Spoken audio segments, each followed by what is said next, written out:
Hello everyone, welcome to my YouTube channel Physics Queen Learn Physics in the Easiest Way। आज हम TFR 2011 का एक question करने वाले हैं मैट्रिक्स से। बहुत अच्छा क्वेश्चन है, ध्यान से इसको कंसेप्चुअली समझने की कोशिश करेगा कि सिमिलर क्वेश्चन आएगा तो नेक्स्ट टाइम आप उसे कैसे डील करेंगे। तो एक मैट्रिक्स ए गिवन है एंड 4x4 मैट्रिक्स है ये, और इसमें जो आपको है रिवर्स डायगोनल एलिमेंट्स गिवन है, बाकी सारे एलिमेंट्स जीरो हैं।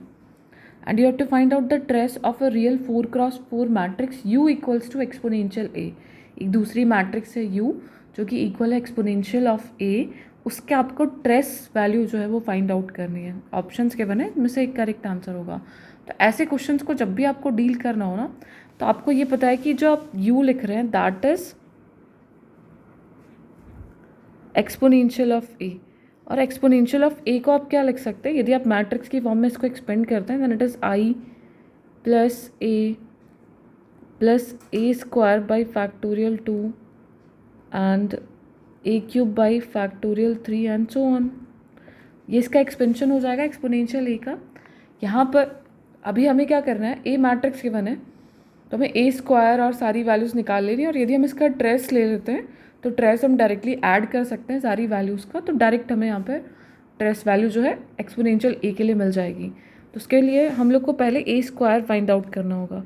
ए स्क्वायर के लिए आप दोनों मैट्रिसेस को मल्टीप्लाई करेंगे यदि यहाँ पर, तो यहाँ से देखिए जो पहला एलिमेंट होगा वो पहली वाली जो ये वाला पहली वाली रो होगी फर्स्ट कॉलम से मल्टीप्लाई होगी, तो π/4 का स्क्वायर आएगा, राइट। आप दूसरी वाली को मल्टीप्लाई करेंगे then again you will have π/4 square. देखो ऐसे लिख देती हूँ मैं यहाँ पर, आप लोग खुद से भी एक बार ट्राई करेगा पॉज करके कि ए स्क्वायर कितना आ रहा है। सो ये जो मल्टीप्लिकेशन होगा ये इस टाइप से होगा, तो 0 0 0 π/4 0 0 माइनस π/4 0 0 π/4 0 0 एंड π/4 0 0 0।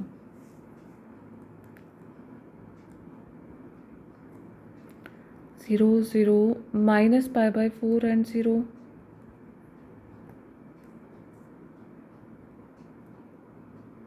यहाँ पे जो वैल्यू है दैट इज़ माइनस π/4 एंड 0 0 0।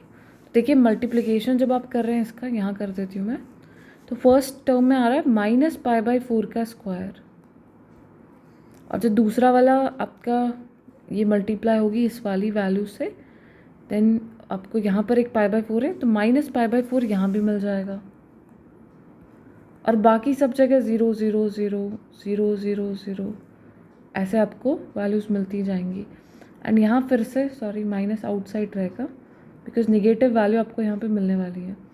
तो माइनस π/4 का फिर से स्क्वायर एंड अगेन माइनस π/4 का स्क्वायर, और बाकी सारी वैल्यू 0 हो जाएगी। आप लोग खुद से भी एक बार मल्टीप्लाई कर लें, यानी कि आपको जो ए स्क्वायर मिल रहा है यदि हम इसमें से कॉमन ले लेते हैं तो एक आइडेंटिटी मैट्रिक्स मिल रही है। सो माइनस π/4 का स्क्वायर आई, ये आपको ए स्क्वायर मिल रहा है। अब जब ए स्क्वायर आप फाइंड आउट कर चुके हैं तो आप ए क्यूब को इजीली फाइंड आउट कर सकते हैं, that can be written as A square and A. तो कितना हो जाएगा यहाँ से माइनस π/4 का स्क्वायर आई एंड ए, तो ये इक्वल आ गया यहाँ से माइनस π/4 स्क्वायर ए के इक्वल। तो ए क्यूब आपको मिल रहा है, सिमिलरली आप a⁴ निकाल सकते हैं, वो कितना हो जाएगा A square and A square, that means π/4 I. तो ये आपको वैल्यू मिल गई है a⁴ के लिए।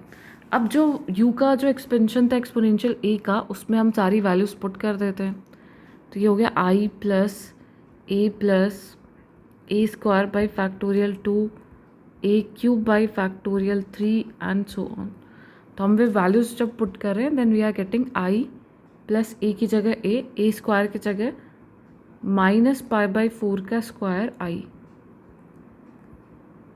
और माइनस 1/फैक्टोरियल 3।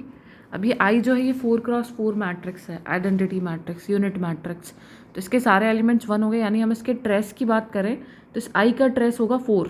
एक n×n मैट्रिक्स यदि आपको गिवन है you unit matrix, in that condition उसकी जो ट्रेस वैल्यू होती है वो उसके ऑर्डर के इक्वल ही हो जाएगी, क्योंकि जितने भी डायगोनल एलिमेंट्स है जितने ऑर्डर है उतने ही 1 है वहाँ पर, तो वो ऐड हो जाएंगे।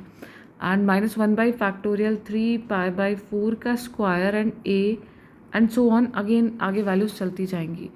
अब देखिए आई वाली टर्म्स को एक साथ लिख लूँ मैं यदि, तो आई यहाँ से आ गया, यहाँ से 1 -1/2 एंड π/4 का स्क्वायर मुझे यहाँ से मिल रहा है। एंड जब देखेंगे यदि हम, तो नेक्स्ट टर्म यहाँ पे आएगी +1/4 एंड π/4 एंड सो ऑन। ये पूरी एक सीरीज मुझे मिल रही है आई के साथ में। और ए के साथ में क्या मिलेगा यहाँ से, ए खुद अकेला, देन 1 माइनस यहाँ से सब में देखो ए ही आएगा, 1/3 π/4 का स्क्वायर एंड ए था कॉमन आउटसाइड आ गया। आगे जो भी टर्म्स आएंगे उनमें ए आएगा और कॉमन आ जाएगा, यानी ये सारी कांस्टेंट वैल्यू मिल रही है। मैट्रिक्स सिर्फ यहाँ मल्टीप्लाई हो रही है इससे और यहाँ पर ए से। तो अभी ध्यान से देखिए सीरीज जो बन रही है 1 -x² 2 प्लस x⁴/4। तो cos x की सीरीज क्या होती है, 1 -x² 2 plus x⁴/4 and so on. तो ये आपको cos की सीरीज मिल रही है और एंगल क्या है π/4। तो इस u को मैं लिख सकती हूँ i cos π/4 plus a and 1 -1/3 π/4 का स्क्वायर एंड सो ऑन। ये सारी कांस्टेंट टर्म यहाँ पर जो है मल्टीप्लाई हो रही है यहाँ पर। तो आई की जो अभी हमें ट्रेस लेना है यहाँ पे यू का, तो हम यू का ट्रेस लेंगे यदि, then it will be equals to trace of I and cos π/4 यहाँ से आ जाएगा आपके पास 1/√2 plus trace of A and ये पूरी वैल्यू रहेगी यहाँ पर 1 -1/√3 π/4 का square and so on. Now the most important thing कि जो ए मैट्रिक्स गिवन है आपको, अब ध्यान से देखें यदि और इसका ट्रेस निकालने की कोशिश करें, so trace is always equals to sum of principal diagonal elements, जो कि यहाँ पे ज़ीरो है सारे। तो ए का जो ट्रेस है वो ज़ीरो है, तो ये जो टर्म है ये गड़बड़ नहीं करेगी क्योंकि ये टर्म ज़ीरो से मल्टीप्लाई हो रही है। और आई का जो ट्रेस होगा that will be 4, so 4 × 1/√2।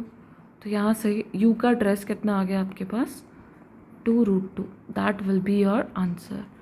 So trace of you will be 2√2। बहुत अच्छा क्वेश्चन था, ऐसे क्वेश्चंस प्रैक्टिस करिए ताकि जो है बहुत सारे कंसेप्ट जो है एक साथ रिवाइज हो जाएं। सो इसमें एक्सपोनेंशियल भी रिवाइज हो गया, स्क्वायर करना और इस तरीके से एक सीरीज़ में लिखना रिवाइज हो गया, साथ ही किस तरीके से आप ट्रेस देख रहे हैं और ए का ट्रेस ज़ीरो होने का क्या फ़ायदा हो रहा है। तो इस ट्रिक को आप बहुत सारे अलग अलग क्वेश्चंस में अप्लाई कर सकते हैं। So this will be the answer. Thank you everyone.